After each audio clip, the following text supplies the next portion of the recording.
Welcome to the What to Read Next podcast. In this podcast, your host, Gloria Me, will invite a bookish guest to share their favorite book recommendation.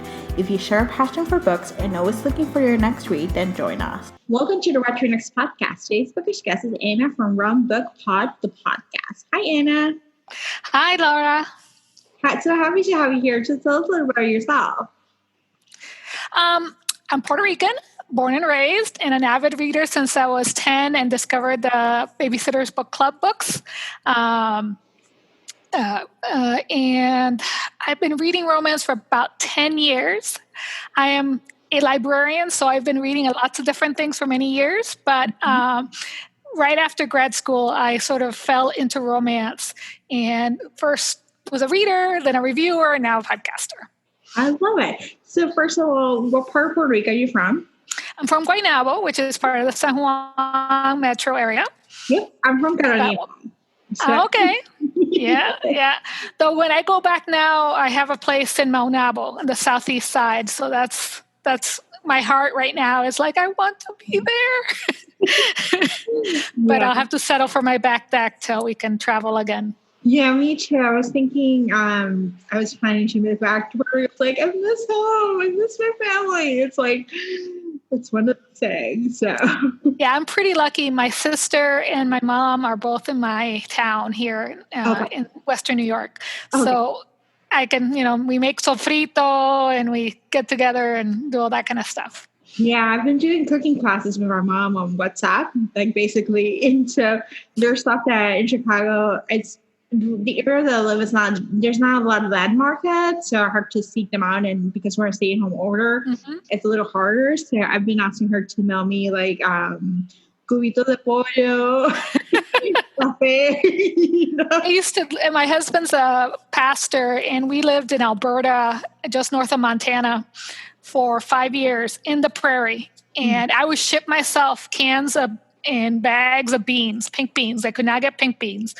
I could get plantains, and I could get gandules because there was a large Sudanese population, and they ate gandules too. So it's just weird. But I understand the diaspora life is hard. It really is. And I grew up reading Babysitter's Club, which is awesome. Yeah, it was like my first foray of English. It was like 4th or 5th grade where I had a teacher basically giving us like a reading challenge. And it's like, read as many books as you can. And I found the Babysitter's Club to be the way to go.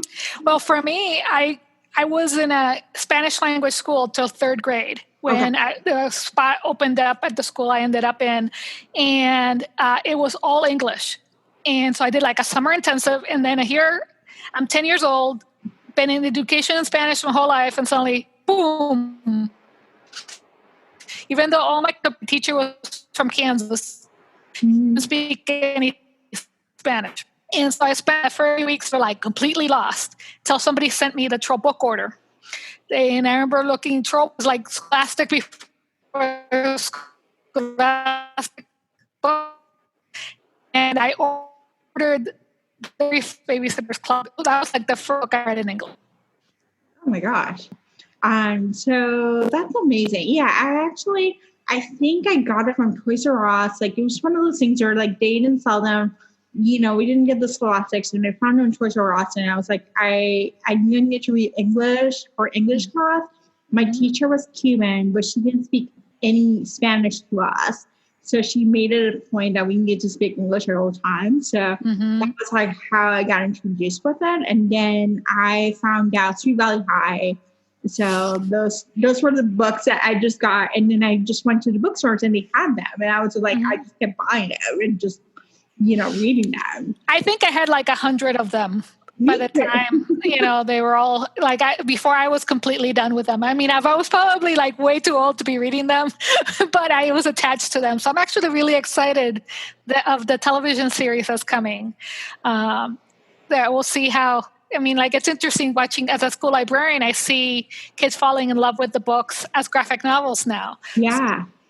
Yeah. I got to hear in Martin at BookCon last year, and she was in the panel for the audiobooks because Audible decided to just do them pretty much do audiobooks for books. And I was like, really great, exciting moment. And she's like, I didn't write the books. I just wrote the outlines. So I was like, it's still like, you wrote my childhood, my preteen years were written by you. Like, or at least scripted. Yeah. Like I learned English. This is how I learned English. I learned English through reading. It wasn't through, it was, some TV was watched, but it was mainly through reading and stuff. Yeah. I mean, and so to this day, I still have some words where occasionally I'm like, well, did I make up that pronunciation? Or is that how it's actually said? I'm pretty sure I've only read this. Yeah. Oh my gosh, that's amazing. I love connecting with someone who has similar childhood. So, all right. So you host an inclusive romance podcast called RomBkPod. Tell us a little bit about this podcast. Okay, so RomBkPod's a weekly podcast with a rotating cast of hosts. I host it with 5 other reviewers who are really awesome. Mika and Melinda who host it one week a month. And then there's Stanny, who mostly concentrates on Black romance, Sarah Jean, that concentrates on queer romance, and then there's me. And so we take turns every month talking about the same theme, but always whether I often interview authors, sometimes they have reader guests, and we take a trope or a theme and sort of explore it and then give dozens of recommendations of our favorite inclusive romance. I love it. So how do you go about getting, books, trigger out the books that will fit your trope? Because you do give a lot of recommendations. So, well, I think romance readers read a lot. Hundreds of books a year. So we've I've been reading romance for 10 years and probably about half that time really concentrating on building my sort of inclusive romance catalog, So there's lots of books to pull from. And so most of the time it's just books that we have personal experience with. And then we also try to pick interesting people to come on the show that I know are knowledgeable. So I've had Ruby Lang, and I've had lots of other fantastic romance authors who are also knowledgeable. So we're excited. We're building season 2, and there's already people we want to have. And we just had Beverly Jenkins do a special that we're going to be airing next month. It's all about finding people who care about inclusive romance because we read a lot, so we have lots of books to recommend. Yeah, I love that. And I can't wait to hear your inclusive romance recommendations. And congratulations on getting Beverly Jenkins. She's amazing. All of us were on the call. You get to ask that question. You get to ask this other question. So we didn't overwhelm her. But we all wanted to talk to her. Oh my gosh, that's amazing. She's like a dream guest for me. So I'm excited. That's awesome. Yeah, if you ever get a chance to talk to her too, she's the sweetest. She is. I saw her panel for Juneteenth, and she was great at it. And I've been following her on Twitter, and she's amazing. So it's she's great. So. Our producer, Sarah, is a huge Jenkins fan. So she runs Jenkins July. This is going to be the second year, and it's all a month dedicated to reading and loving Beverly Jenkins books. And so she was the one who made the approach to Beverly. And now we're, so we just are building our month around her just because we think she's so important to diverse romance.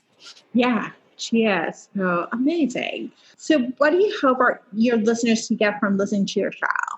Often when people talk about reading more inclusively, they say they struggle getting recommendations or they don't know where to go find them. And we want to show them how many amazing books are out there by people of color, by queer people, and featuring just a diversity of life. And we want them to realize how much fun this is, how many wonderful books they would be missing out if they don't take our recs, and just walk away with lots of books to read. Mm-hmm. Yeah, I love it. I love your podcast because I get book recommendations. I think for romance reader, when I started, I started by accident. It wasn't something that I just thought I'd look for. And so I realized that for me, I needed to find I would devour a book in a day, and then I'll be like lost and be like, what am I going to read next? So I found that BookTube podcastings were the best place for me to get recommendations to identify books that I wanted to just devour. So authors, different places. And even now I'm in a place where, I have a platform and I want to share that. And I was like, oh, where do I get recommendations? I just go to the different podcasts like yours, where I get recommendations of people that I want an interview with. So it's a great place. It's kind of like a self-promotion, but still like, it's a great space to go. Well, I think you absolutely get from each other. Like, I mean, I know I follow a ton of other reviewers on Twitter, and sometimes they'll be reading somebody I haven't heard of, and I'm like, oh, tell me about them. Because that's why we're here, to talk about books we love, right? Yep. And to learn about new books. So I love following other people who care about books, because I can't read everything. And I can't keep up with everybody's promo letters and all that kind of stuff. Well, somebody will remind me, that's coming out. Oh my gosh, yeah. Yeah, I love it. So you mentioned you started reading romance about 10 years ago. What made you get started? How did you discover the genre? Well, it's funny. Like, I feel like I was always a romance reader, but I didn't know it. I was always reading for those relationships, and I would seek out books with positive or optimistic endings. But during college and even into grad school, I got sort of lost into lit fic land and was reading a lot of dystopian stuff that was ending tragically. And I just needed a break. After grad school, I was pretty burnt out, and I wanted to read something that made me happy. And at the time, I was a big fan of Felicia Day. I loved her video series and all that kind of stuff. And one of the things she would do on YouTube was a thing called Vaginal Fantasy Book Club. And there she would get together with some friends and discuss a book that they were reading. And it was always like a genre book, but with some nice romantic element. So I ended up listening to them talk about Deanna Raybourn's Lady Grey mysteries. They introduced me to Mel Jean Brooke, Iron Duke, and also my first Nalini Singh was on a recommendation from them. And so I was suddenly once I read Nalini Singh, Enslaved to Sensation, I was like, oh, okay, I must read the rest of them. And at that point, they were 9 or 10. So I was borrowing them from my library. And then after that, I was like, well, I want more. And so that's where I went on Twitter, and I was I started listening to the podcast from Smart Bitches Trashy Books, and sort of getting more recommendations from them and following people on Twitter and following them who they were following. And I was just hungry for recommendations, because I was, it wasn't like I walked into a bookstore and found a book. I got a recommendation, and I'm like, give me more like this. And so I read a ton of historical romance, a lot of paranormal romance right there at the beginning. And then eventually I discovered contemporary and stuff like that. I love it. I love your journey. You just started from a place where it's looking for recommendations and just thirsty about it, and just finding them. Discovering authors, discovering people, and discovering podcasts, to give you the recommendations, because the romance readers are voracious readers. They may read a book a couple of days or a day, a book a day. So it's the pain is real. And then you go to bookstores and you do not find them, because some bookstores don't even have romance section, which is horrible. Yep. So it's looking for other ways to get the recommendations so you can get the facts. So yeah.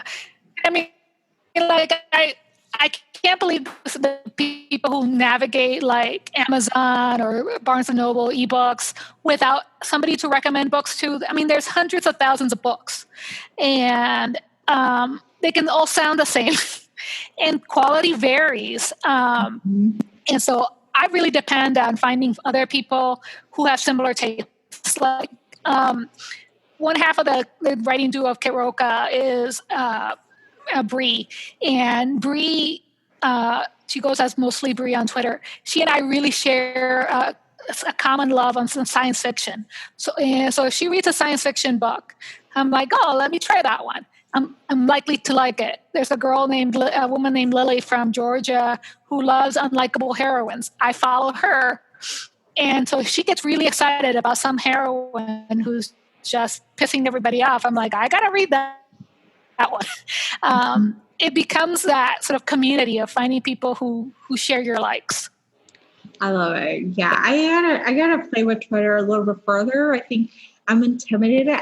I'm grateful like Romancelandia has a great Twitter threads and stuff, but I'm intimidated of joining the conversation. I'm like, okay, can I find which ones? Can I find, recommendations? Like, it just feels like, I don't know, there's a lot of conversation happening. So there's a lot of conversations happening, and sometimes they're really like rage-inducing conversations. Yeah. But at the same time, there's also like if you find the right people, you're able to sort of take a break sometimes from the news, from other stuff, get really good at muting certain things, and find the good conversations. I love it. So now let's talk about romance tropes. What are some of your favorite tropes? Okay, so it's funny, like as somebody who came into romance as an adult, and I just sort of fell into it. I had to sort of discover my favorite romance, my favorite tropes, and to understand the trope language. Because some people just talk about this and that, and I was like, what are you saying? But for me, like my favorite trope is found family.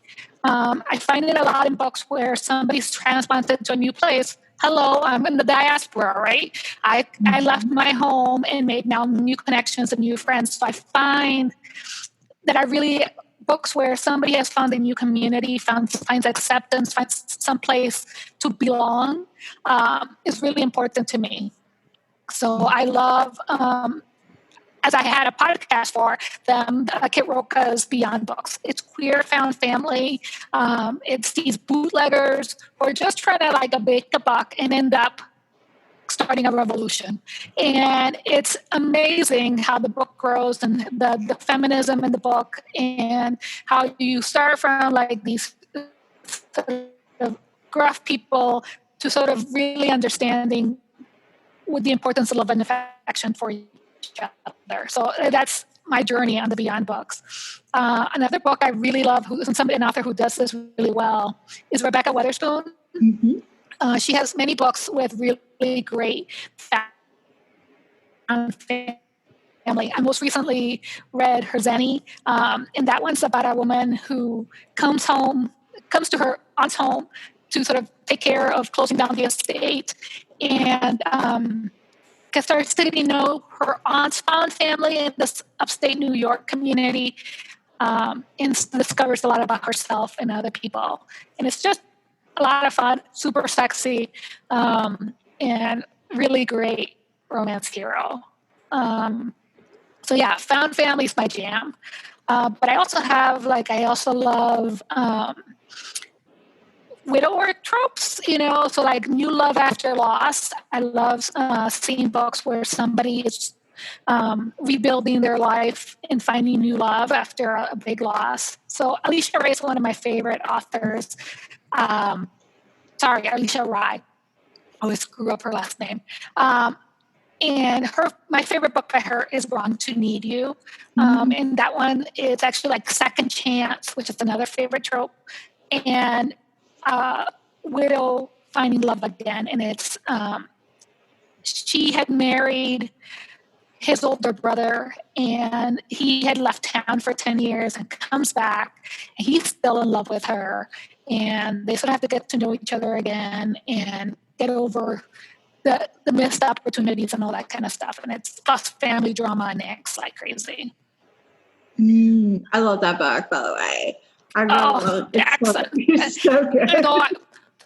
I love Sadia. Sadia's journey there of she's just this badass bisexual, great mom, and has this conflict with her family, trying to figure out what's the right place for her. I love that.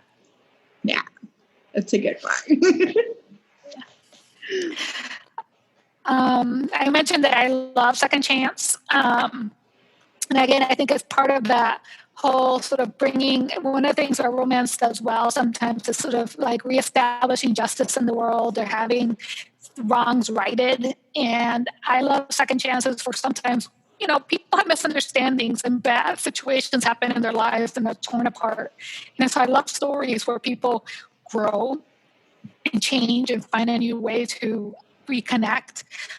So 2 books that I read this year that I really loved. One of them was KJ Charles, The Gilded Cage. And that's in her in the Old Diamond series. And it's the second book, but I read it out of order and totally fine reading it out of order. But it's a couple who had fallen in love as teenagers, and then they get separated, and they both think the other is sort of at fault for what happened. So they carry all these resentments into adulthood when they are thrown together. And she is now a detective and has to clear his name for this false murder. And that one also fits under New Love After Loss, because Susan in that story is her longtime lover Cora had just died. So there's also that kind of like, can I love again? Especially this guy who screwed up so many times, that kind of stuff. It's just great.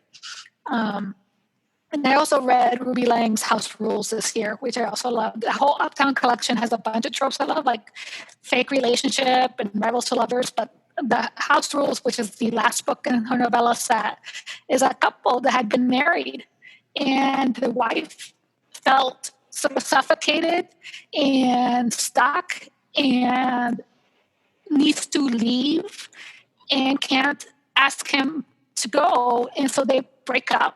And now they're both sort of need a new place to stay. She's back in New York City, and they end up deciding to become roommates. And it gives them this opportunity to sort of reconnect and see why things went wrong and what they did love about each other. And it's so beautiful and so adult. Just love it. I love it. Yeah, I'm always looking for a married couple, second chance kind of like books. So I'm going to check this one out for sure. Yeah, I mean, Ruby Lang just writes such neat characters, people who are just they feel like so human and so adult. That, I mean, I'm in my 40s, so I really appreciate a good adult hero, somebody who has lived, and her characters have lived. I love it. So now let's talk about, what is your least favorite romance trope? So I have 2 tropes that I try to avoid whenever possible, and that's secret babies and amnesia. Secret babies, there just better be a really good reason for that being a secret.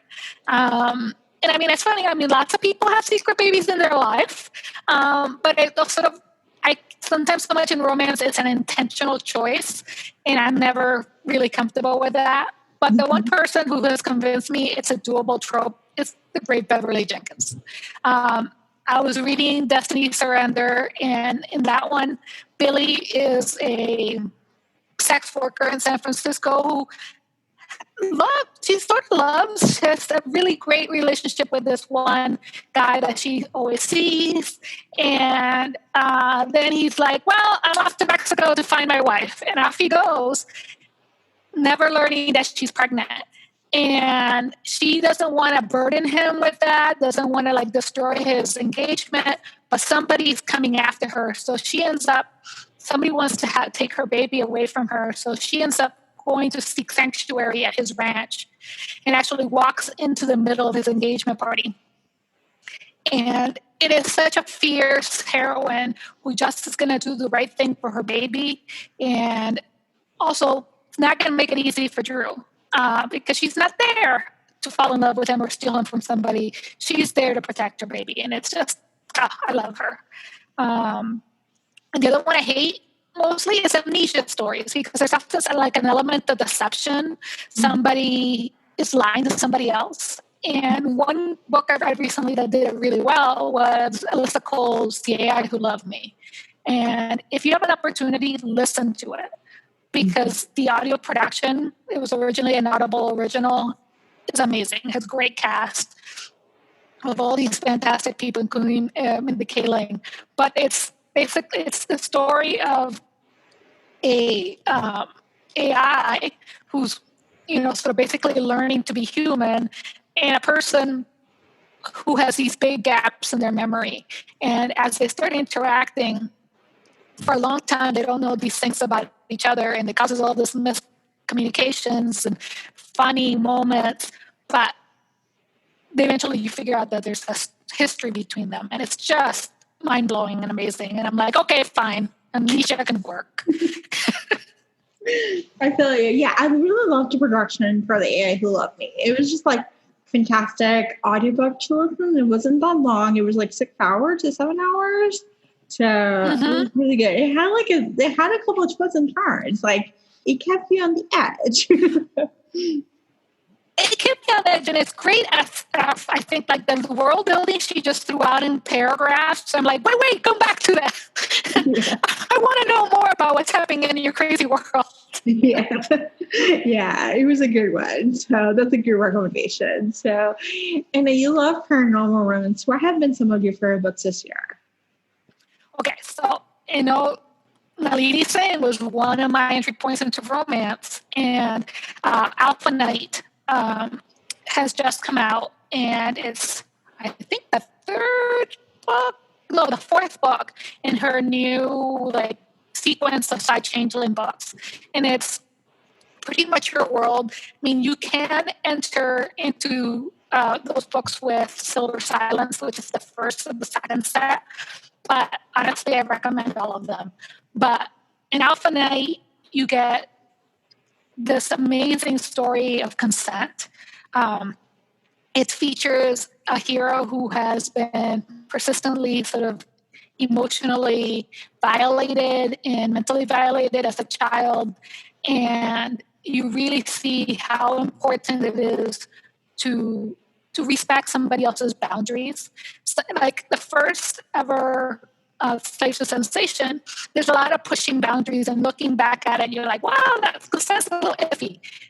In Alpha Night, you see how Nalini has grown and changed as an author, and you see this incredible sexiness and beauty of partners who respect each other and who insist on the importance of boundaries, and I just loved it. Another book, a series that I've fallen in love with is Charlie Adhara's Big Bad Wolf series. It's detective paranormal romance. It's basically, and it follows the same couple. The last book that came out was book 4, A Wolf in Sheep's Clothing, and it's a sort of oddball pairing. You got this big werewolf and sort of small guy who has all these neuroses and anxieties, but they together solve crimes. And it's just really neat how their relationship has changed over the 3 books, how much communication they've gotten better at. And actually the setting of the last book is they're going undercover at a couples retreat. And it's just great of the role of therapy, and because so much romance has magic penis, magic vagina, our problems are solved through sex. And this is a series is and communication's good. Communication's important. And one that I read that I don't know how widely available it is. It was a little short that Kat Sebastian shared in her author letter, and it's called Redressed. And she writes historical romance for the most part, but she made a little paranormal romance story where the sister of one of the heroes from a lot of her books encounters a vengeful Selkie, and a Selkie is a mythical being that goes out and they can turn into seals, and there's all these myths about their fleeces being stolen and all that kind of stuff. And she's the one who goes out and rescues Selkies that have been kidnapped and makes sure that evil men who've taken their fleeces get killed and what's coming to them. And it's completely gory and brutal and fantastic. So if you need some evil men getting caught up while women celebrate together, I recommend it. Awesome. So, Ana, where can we find you online? Well, most of the time you'll find me on Twitter. I'm Ana Coqui. And on Instagram, I'm Ana Coqui Reads. I also review for Love and Panels and sometimes on my own blog. So, yeah. And of course, find me on RomBkPod once a month talking about books along with my crew of fabulous co-hosts. I love it. Thank you, Ana, for being on the show. Thank you for inviting me. I really enjoyed this. If you enjoyed this podcast, feel free to share with friends, subscribe, or rate and review the show. This is the easiest way to support this podcast. Want to join a romance-loving community? Want weekly book recommendations, monthly author Q&As, and book recommendation meetups? Make new friends? Then join our Patreon community. To sign up, please follow the links in the show notes. What to Read Next podcast is part of the Frolic Podcast Network. Find more podcasts to love on frolic.media/podcast. Thank you so much for listening and have a great day.